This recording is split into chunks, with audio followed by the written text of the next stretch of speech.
Bonjour et bienvenue à ce deuxième cours, Univers matériel, chapitre 1, Dalton. Volume Synergie, lecture de la page 26, Cahier Phénomène, lecture de la page 3. Pendant environ 2000 ans, la théorie de Démocrite fut presque oubliée et celle d'Aristote fut maintenue et propagée par les philosophes. Il n'y avait pas d'expérience à cette époque. John Dalton, chimiste et physicien anglais, il reprit en 1808 les idées de Démocrite. Démonstration.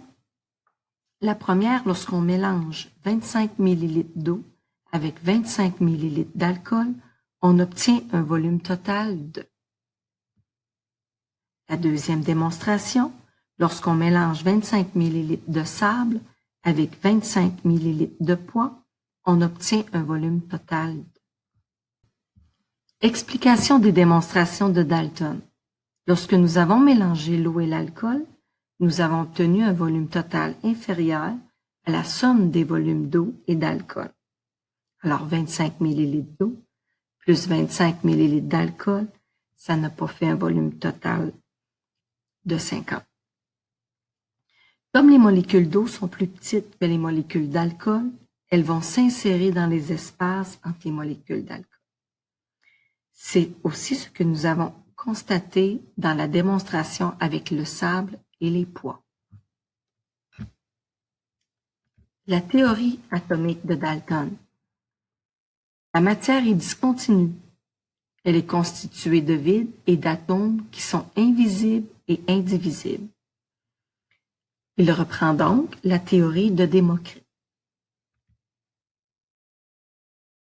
Puis, Dalton ajoute: tous les atomes d'un même élément sont identiques.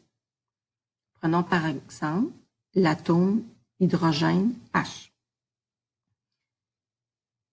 Peu importe où on va isoler l'atome d'hydrogène H, ce sera toujours le même hydrogène. On le représente donc de la même façon.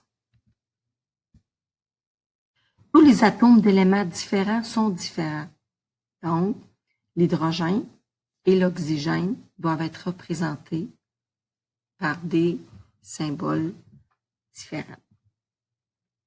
Ici, on a mis l'oxygène plus gros que l'hydrogène. On va voir dans un prochain chapitre pourquoi. Les atomes peuvent se combiner pour former de nouveaux produits.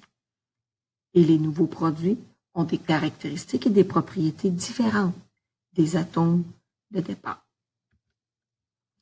Modèle atomique de John Dalton, en 1808. Il représente les atomes sous la forme d'une boule ou d'une sphère. De cette manière, on peut voir les espaces entre les atomes. Donc, on représente le vide.